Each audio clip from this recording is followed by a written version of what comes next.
Firman Tuhan Harian.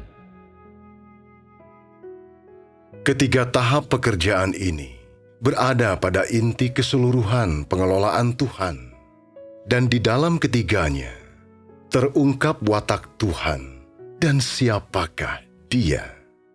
Mereka yang tidak mengenal ketiga tahap dari pekerjaan Tuhan ini tidaklah mampu untuk menyadari bagaimana Tuhan mengungkapkan watak-Nya. Mereka juga tidak mampu mengenal hikmat dari pekerjaan Tuhan, dan mereka tetap tidak mengetahui berbagai jalan Tuhan untuk menyelamatkan manusia dan kehendak-Nya bagi seluruh manusia. Ketiga tahap pekerjaan ini adalah ungkapan penuh dari pekerjaan penyelamatan manusia. Mereka yang tidak mengetahui ketiga tahap pekerjaan ini akan tidak mengetahui berbagai metode dan prinsip dari pekerjaan Roh Kudus. Mereka yang hanya mematuhi doktrin secara kaku, yang tetap tinggal di satu tahap pekerjaan, adalah orang-orang yang membatasi Tuhan dengan doktrin dan yang kepercayaan pada Tuhan sangatlah samar dan tidak pasti. Orang-orang seperti ini tidak akan pernah menerima penyelamatan Tuhan. Hanya 3 tahap pekerjaan Tuhanlah yang bisa mengungkapkan seluruh watak Tuhan dan mengungkapkan seluruh niat Tuhan dalam menyelamatkan manusia dan seluruh proses penyelamatan manusia. Ini adalah bukti bahwa Dia telah mengalahkan iblis dan memenangkan manusia.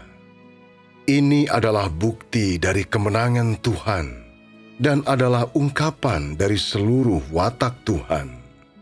Mereka yang hanya memahami salah satu dari 3 tahap pekerjaan Tuhan hanyalah mengenal sebagian dari watak Tuhan. Di dalam pemahaman manusia, akan mudah bagi satu tahap pekerjaan ini untuk menjadi doktrin.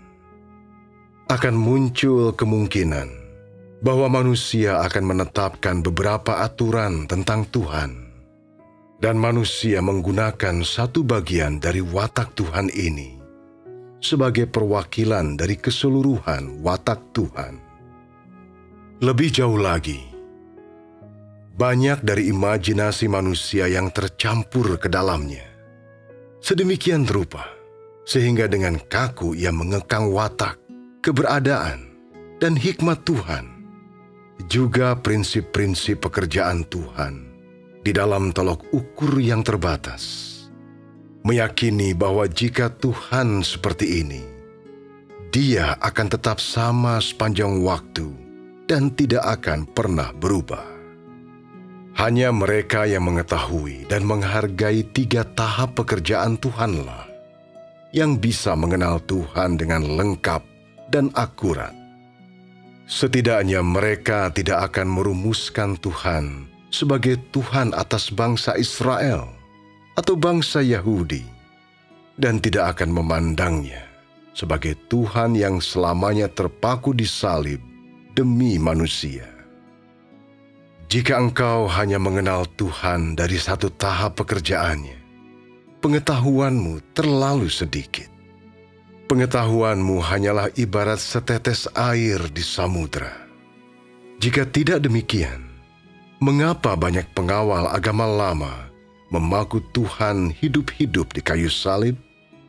Bukankah itu karena manusia mengekang Tuhan di dalam tolok ukur tertentu?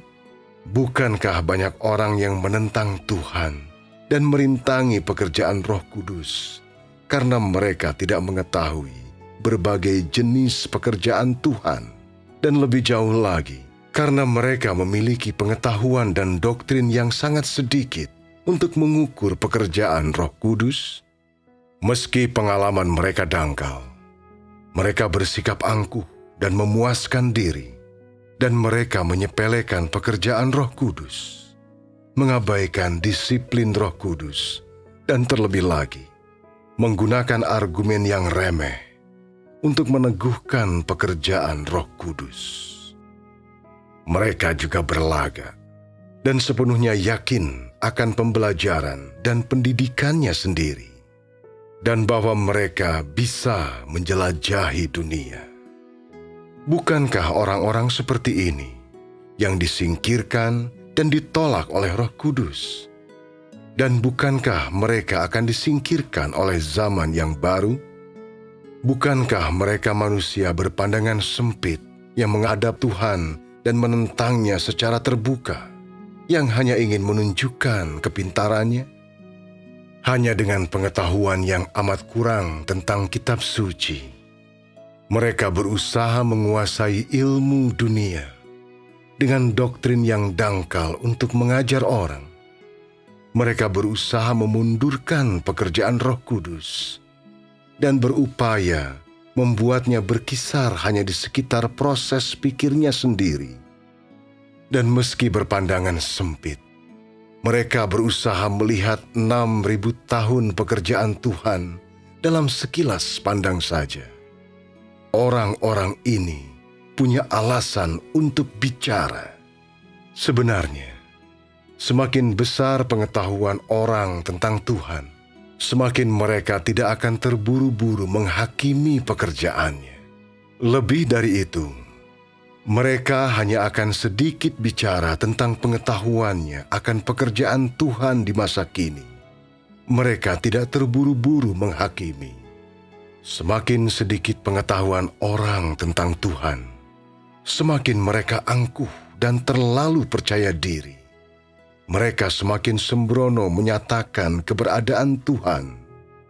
Mereka hanya membicarakan teori dan tidak menawarkan bukti nyata.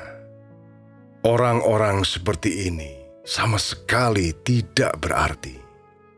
Orang yang memandang pekerjaan Roh Kudus sebagai permainan adalah orang sembrono. Mereka yang tidak berhati-hati ketika bertemu dengan pekerjaan baru dari Roh Kudus, yang terlalu cepat bicara, yang terlalu cepat menghakimi, yang memuji naluri alaminya sendiri dan mengingkari kebenaran pekerjaan Roh Kudus, dan juga menghina dan mengutuknya. Bukankah orang-orang yang tidak hormat ini mengacuhkan pekerjaan Roh Kudus? Terlebih lagi, bukankah mereka orang-orang yang sombong, angkuh dan liar? Bahkan jika tiba hari ketika orang-orang seperti ini menerima pekerjaan baru dari Roh Kudus, Tuhan tetap tidak akan menerima mereka. Mereka bukan saja menganggap rendah orang-orang yang bekerja untuk Tuhan, tetapi juga menghujat melawan Tuhan sendiri. Orang-orang dungu seperti ini tidak akan diampuni, apakah di zaman ini atau di zaman mendatang, dan mereka akan selamanya musnah di neraka. Orang-orang yang tidak hormat dan manja ini berpura-pura percaya pada Tuhan. Dan semakin mereka melakukannya, semakin mereka melanggar ketetapan administratif Tuhan. Bukankah semua orang angkuh yang liar itu dan tidak pernah mematuhi siapapun berjalan di jalan seperti ini? Bukankah dari hari demi hari mereka menentang Tuhan, Tuhan yang selalu baru dan tidak pernah usang?